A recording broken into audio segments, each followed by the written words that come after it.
Historiquement, le dynamisme des centres urbains, en leur caractère de lieu de convergence de flux d'hommes et de marchandises, était assuré par l'importance de la circulation et le développement des transports. Depuis, la relation des citoyens vis-à-vis des moyens de transport n'a cessé d'évoluer, intégrant plusieurs paramètres, notamment le temps, le confort, la capacité, et plus récemment l'impact environnemental et l'affluence. L'enjeu est donc celui de concevoir un territoire à énergie positive globale qui valorise la praticité, la santé et le bien-être des citoyens placés au cœur de la réflexion autour des systèmes de transport dans la ville.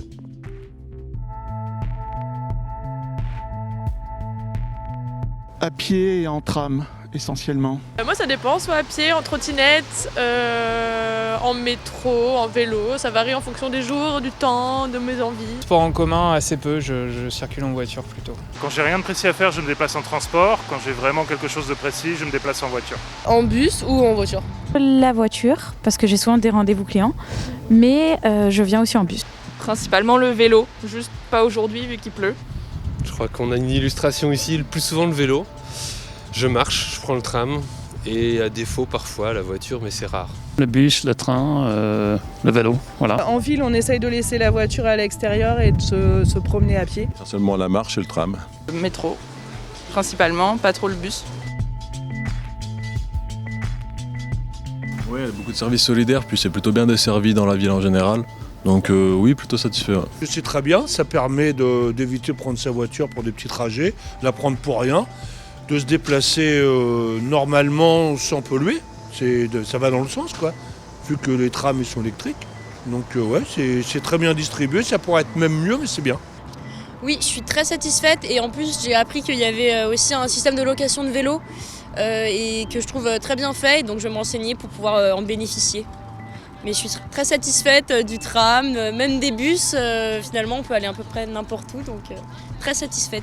Par rapport à d'autres villes, c'est quand même bien, enfin on a le choix quoi, bus, Vélib, métro, RER. Moi je trouve ça bien Paris intramuros, mais je trouve qu'en gros quand on habite en banlieue, en fait on est de plus en plus fermé et du coup on attend impatiemment le Grand Paris. Ça va, c'est correct. Après en transport, c'est toujours les questions de propreté, de rénovation des stations de métro. Certaines ne donnent pas envie, quoi. J'aime pas les voitures, je pense que le transport en commun de Grenoble c'est très bien, où on peut déplacer en vélo, c'est très bien.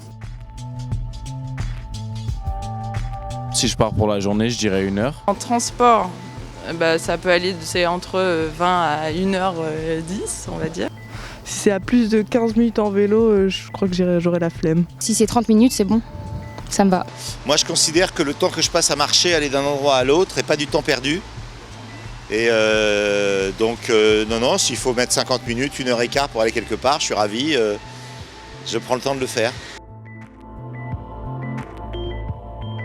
Elle est importante. Si on regarde l'espace attribué aux voitures par rapport à nombre de voitures, enfin nombre de personnes dans des voitures par rapport aux piétons, elle est très importante. En fait, il y a énormément de bouchons, c'est très difficile de trouver une place. C'est très compliqué pour moi de garer la voiture. Je comprends le besoin de certaines personnes. Après, je pense qu'on pourrait favoriser les modes doux en ville. Et ça participerait notamment à rendre la ville plus agréable pour les piétons notamment. Donc j'ai vu le place de la voiture réduit, l'espace parking, c'est plus en plus difficile de rouler en voiture. Donc c'est pour ça que j'utilise plus la voiture. Voilà.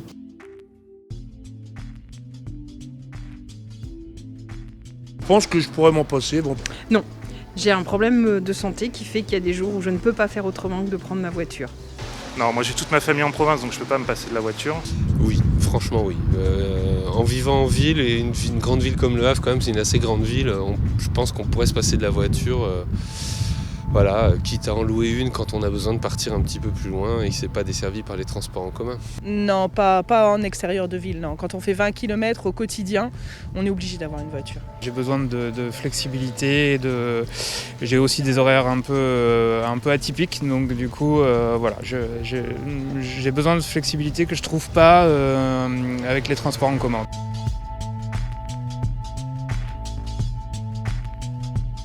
Il y a énormément de changements sur des sens uniques de rue. Et c'est un petit peu au petit bonheur de la chance, quoi. On se pointe le matin, paf, c'est en sens interdit. Globalement, ouais. Enfin, après, moi j'ai de la famille dans le sud et clairement, dans le sud, si tu te balades à pied, tu peux vite finir sur une autoroute. Et je ne suis pas du tout d'accord avec la politique de la mairie de Paris de bloquer toutes les voitures. J'ai pas de voiture, donc je ne défends pas ma chapelle. Mais je veux dire, il y a des gens qui sont obligés de prendre leur voiture, ceux qui ont des poussettes, des enfants, du matériel, qui ont du mal à marcher. Il faut respecter aussi ces gens. Il faut penser à tout le monde. Voilà. On ne peut pas pénaliser une partie des gens qui n'ont pas d'autres moyens de le faire. Je réduirais quand même les voitures encore. Ben ouais, carrément, moi je pense que c'est mieux qu'il y ait moins de voitures en général et qu'il y ait plus de vélos. Les rues deviennent de plus en plus piétonnes. Et c'est une volonté politique de la ville de Grenoble de faire que le centre-ville soit plutôt accessible aux piétons et pas aux voitures. Alors écoutez, dans beaucoup de villes européennes, on a fait ça. Je pense que c'est une bonne démarche.